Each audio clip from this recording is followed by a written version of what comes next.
Hello everyone and welcome to SuttonsDaze. Today I thought I'd bring you along because we are going to be making some bone broth, some beef bone broth specifically. I'm going to show you how I do it. This is a staple. This is really good stuff.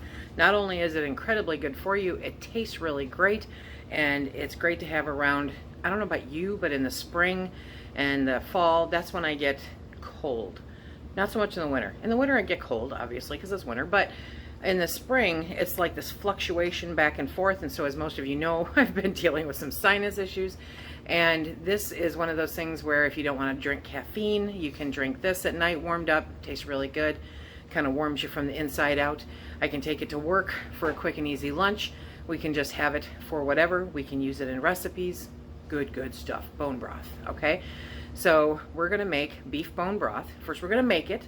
Now, my caveat is that I am making it in an Instant Pot. You don't have to have an Instant Pot to make this. It will just take you longer, but I'm doing it in the Instant Pot so that it should take me a little bit less. It's still kind of a time-intensive process, so you want to tuck away a day, to really focus on this, but you could do other stuff while it's going on, which is really the awesome part. So maybe if you want to set it for when you go to work, and then when you come home, you can deal with canning it up or just putting it in the fridge. You don't have to can it, but if you put it in the fridge, then you want to use it, sooner than later. If it's on my shelf, I can use it whenever the mood hits. That's what I love about preserving. Okay, let me show you my bones. So these are the bones that we got this past week with our beef order, and these are what I'm going to turn into bone broth. So first we're going to roast them. I have the oven preheating to 425. I should have pulled these out of the freezer yesterday, but instead I pulled them out this morning. So they're still fairly frozen, but I'm going to put them in there for probably about 45 minutes to roast them up at 425. If they're not frozen, then reduce that time to 25 or 30 minutes. I don't do anything special when I roast them. I put them in a pan and I put them in the oven. All the good flavor is going to come on the other side. So I've got some onions that need to be gone. They've been sitting in the fridge. And if you are making your bone broth, okay, a lot of people save their scraps, their celery, their carrots, their onions, their all that kind of stuff, and they use that for making their stock or their bone broth. When I do the bone broth, I want more of a savory bone broth. I don't want the sweet, so I'm not going to be adding any onions in there. I'm not going to be adding any carrots in there. I am going to add a little bit of garlic, very little garlic. And I looked around and I don't have any. Oh, I do. I have some in the freezer. Never mind. See? I was going to use my Thrive garlic, but I can use the stuff that I had in the freezer. Go, Lisa. Okay, so I don't do much more than exactly what you see me doing. I am cutting them in half and dropping them in. I'm going to make all these onions vacate my refrigerator. So put in however many you want.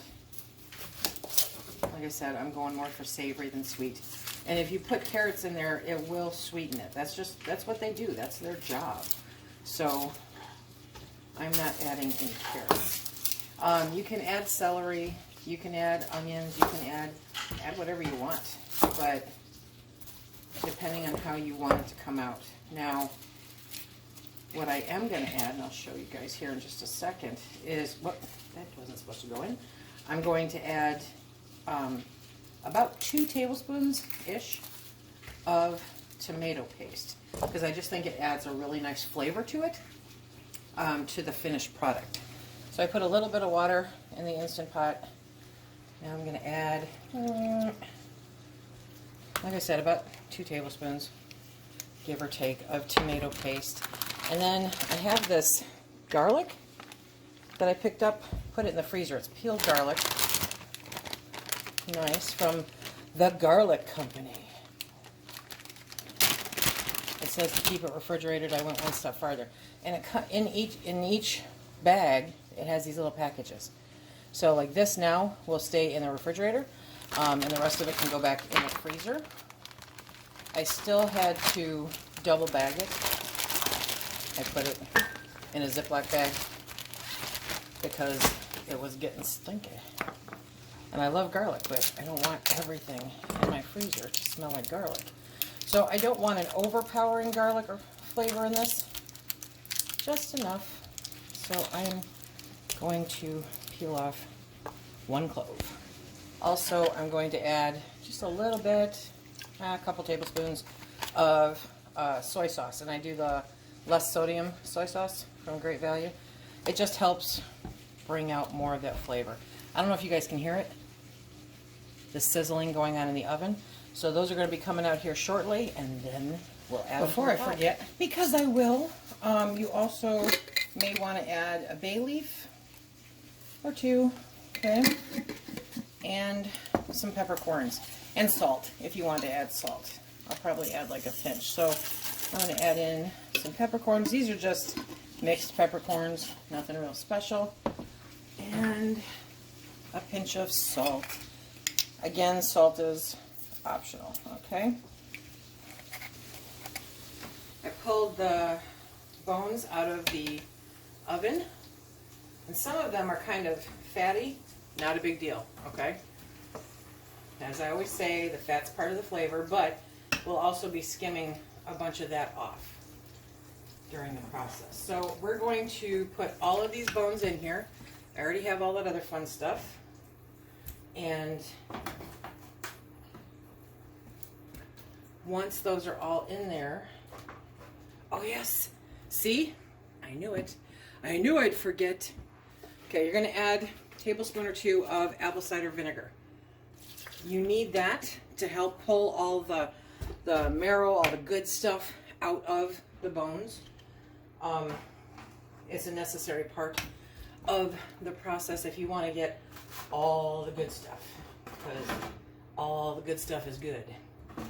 So I put just a little bit of water in this for when I was putting together, you know, the rest of the ingredients. But we will be topping it off. Oop, this part didn't come undone. Okay, so it'll go down. Not a problem. It'll go down.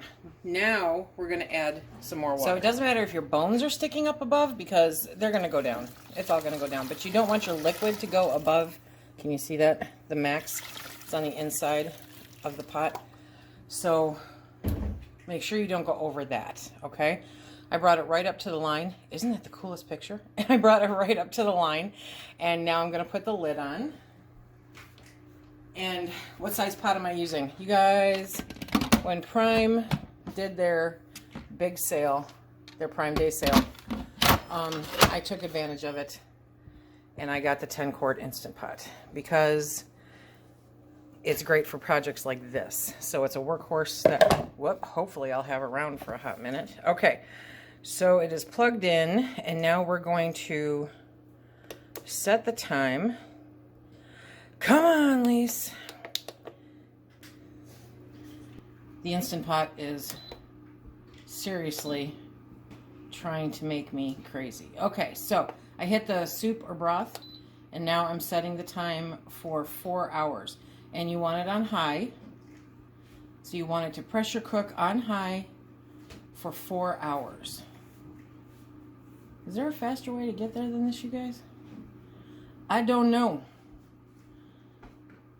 So make sure your vent is closed, because you want to keep all that pressure in there. Just like when you're pressure canning, you want to keep all that pressure in there. Because that's what cooks and gets all of that amazing good stuff out of the bones. There we go, 4 hours, okay? And ready, set, do your thing. Now, I'm pretty sure, let's see, to vent, we don't want to vent. Okay, so we don't want it to vent. So it's now set up to where once it reaches pressure, it's going to go for 4 hours. Once that 4 hours is done, we will be back. See, this is how I get all that other stuff done. Okay, so this is the bone broth after it has depressurized on its own. Don't rush it. Let it come down all on its own. Now I'm going to cover this up for the night, put it in the breezeway, which is like a refrigerator, and I will come back to it tomorrow. I've had this sitting, cooling, in our Michigan winter extra refrigerator, known as a breezeway, for a couple of days now, because, well, life happened. So what I'm going to do now is I'm going to skim off this top layer of fat, and I'm going to strain everything into that pot there, because we don't want all the stuff that we cooked up, and we really don't want the fat, even though the fat is where the flavor is.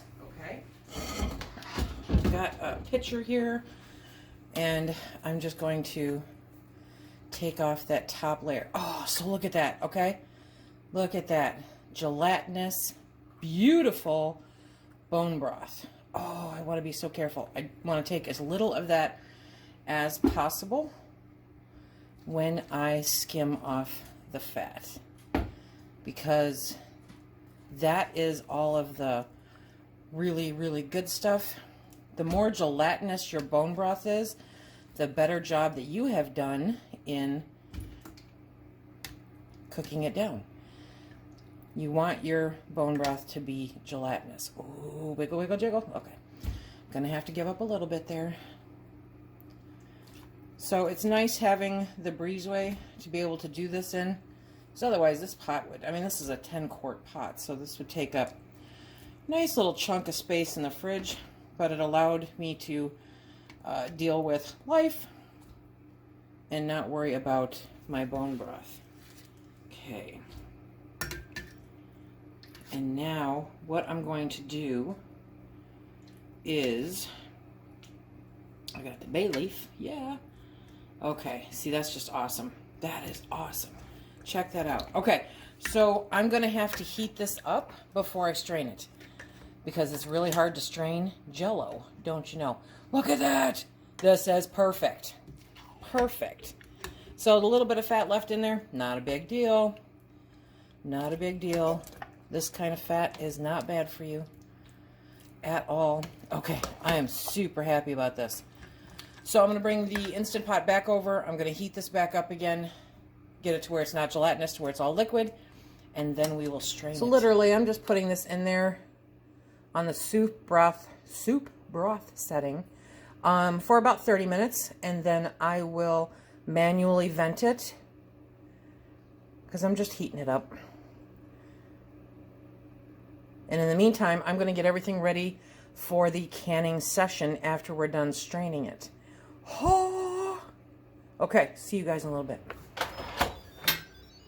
I have to tell you, I love this strainer that came with my sink for a multitude of reasons.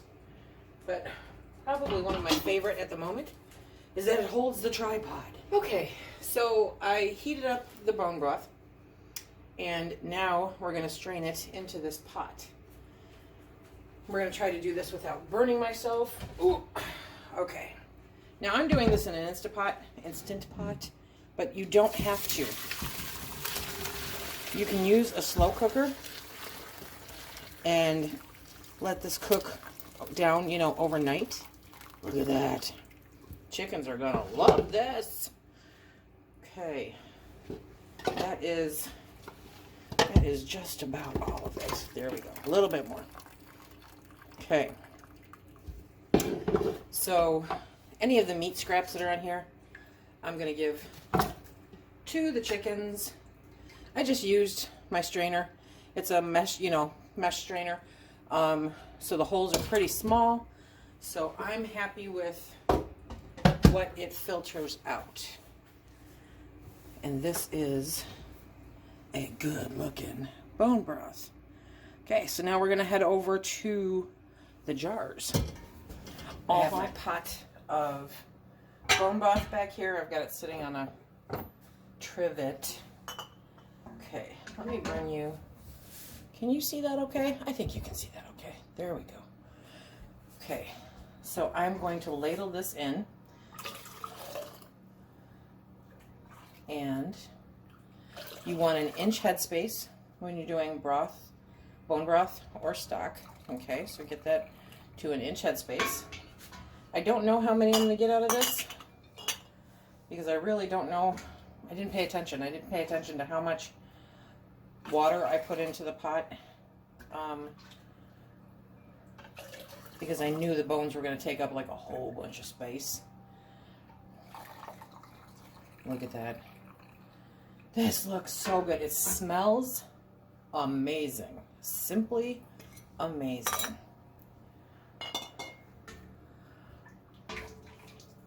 Bone broth is good for so many things.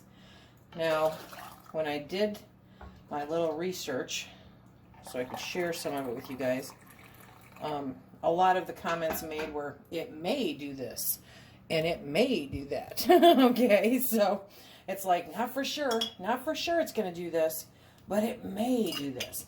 You know what it is going to do? It's healthier than a Diet Coke. Okay, bonus. It doesn't have caffeine like coffee and some teas.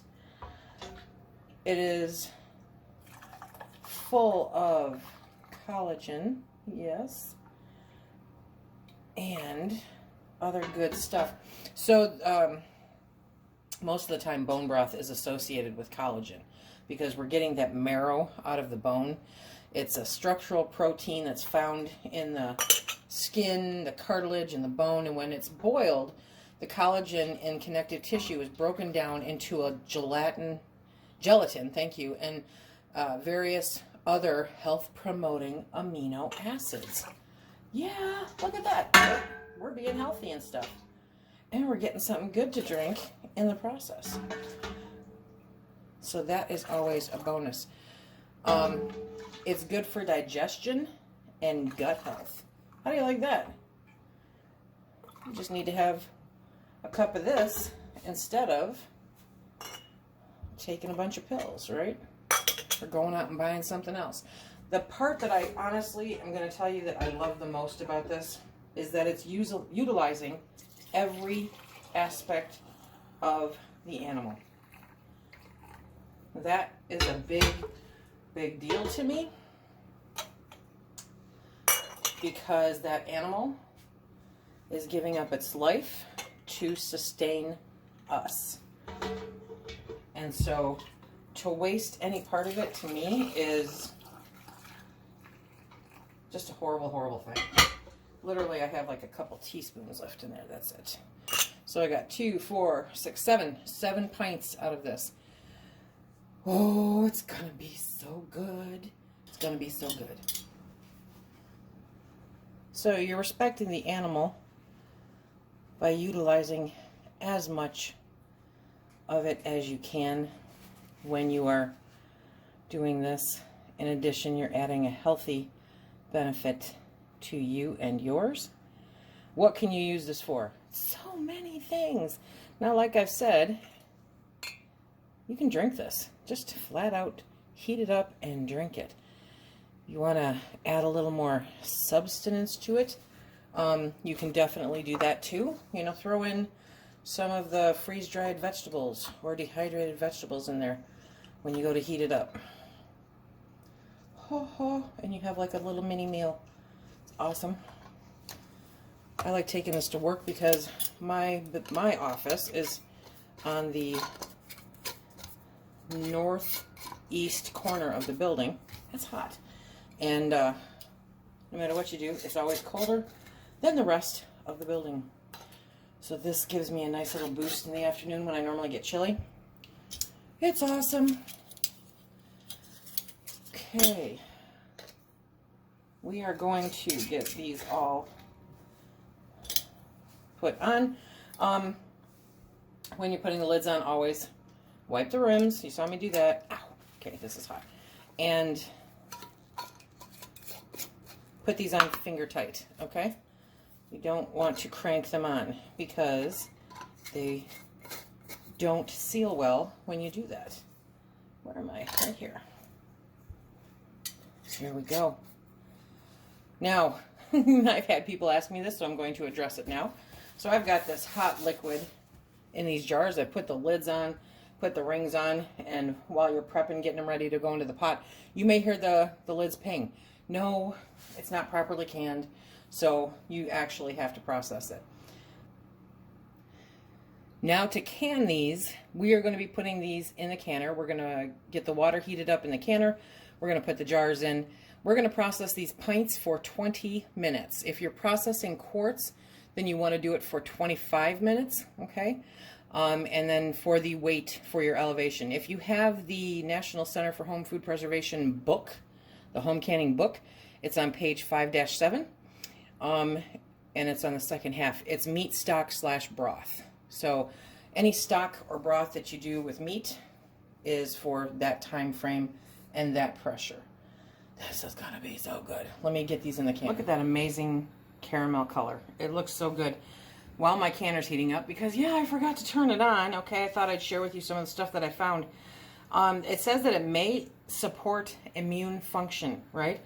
Not only is the small intestine the primary site for nutrient absorption, it is also the first line of defense in our immune system. If the gut barrier becomes damaged or leaky, this can disrupt immune function. The amino acids found in bone broth may exert a protective effect. How cool is that, right?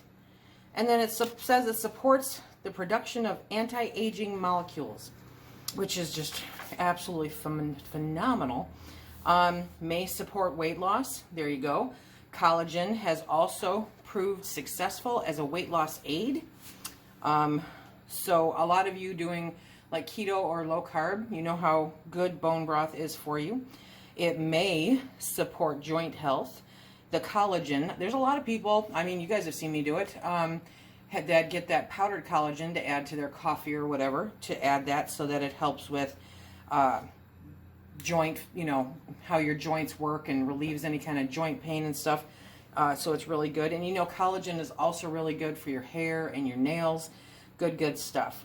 And it might help you get to sleep. Seriously. The amino acid present in bone broth has multiple functions in the body, including supporting healthy sleep patterns. Who doesn't need a better night's rest, right? Okay, so now we're going to start getting these up and in the canner. There we go. Can you see me now? Okay, so we're going to start putting these in. We're going to let the canner come, you know, once we put the lid on, we're going to let it vent once it starts venting for 10 minutes. You do not start your clock, your timer, until, there we go, until it starts venting. So that timer does not start until a steady stream of steam comes out of that right there. Then you start that 10-minute timer. Okay, that is a steady stream of steam. So we have set the timer for 10 minutes. Did you guys see that fly? Yeah, I know. Okay. This depressurized naturally on its own. Did not help it. Do not help it. Never help it. Because the depressurizing part is part of the math. Okay? We let it sit for 5 minutes, and now we are going to pull out the jars. Okay, so we're going to have 7 beautiful pints of bubbling bone broth. So exciting. So literally each one of these pints, I mean, you could drink the whole thing if you wanted, or you could split it in half and just do a cup a day, however you want. You can use it to make gravy, so you can use it to make sauces. You can use it to make soups. All kinds of fun stuff there. Ooh, what was that about? Okay, let me bring you down here. So, that is our bone broth. Look at that. Now, the fun part about stocks and broths is that will be happening for a little bit, okay? There's nothing wrong. It's perfectly fine. It's just how it continues processing due to the heat. And eventually these will start pinging because I used regular metal lids, okay? So once these sit, I'm going to let them sit overnight. Tomorrow morning I will check to make sure that they have all sealed, and then I will wash the jars and put them up in my pantry for use later. If by chance one doesn't seal, aw shucks, I get to drink that tomorrow. So this one, I'm not sure if you can tell. Let me bring you down. Okay. So you see what looks like little pieces of fat in there? That's fine. When these are done, that will actually like solidify on the top. Not a big deal. You can either just heat it and eat it, or you can pull it off however you best want to handle the situation. Like I said, fat flavors in the fat. There's nothing wrong with this fat. It's perfectly fine to consume. Ha ha ha ha. I knew we'd get one. Yes, those are hard water stains. Yes, they are. They will come off when I wash the jars. Not a big deal. Okay, so these are our super awesome bone broth. I hope that this was helpful. I hope that you enjoyed this and will give it a try. Add some of this to your regular diet. You can normally talk to your butcher at your local, meat market or grocery store and purchase bones from there. Just do the same thing. Roast them up. Put them in your Instant Pot or put them in your crock pot and cook them down with some vegetables, whatever you prefer. And then you too will have amazing, healthy, wonderful, tasteful bone broth. Remember, if you like what we do here, please hit that like, subscribe, and share. Check us out on Instagram and Facebook. And until the next time, everybody, please be safe.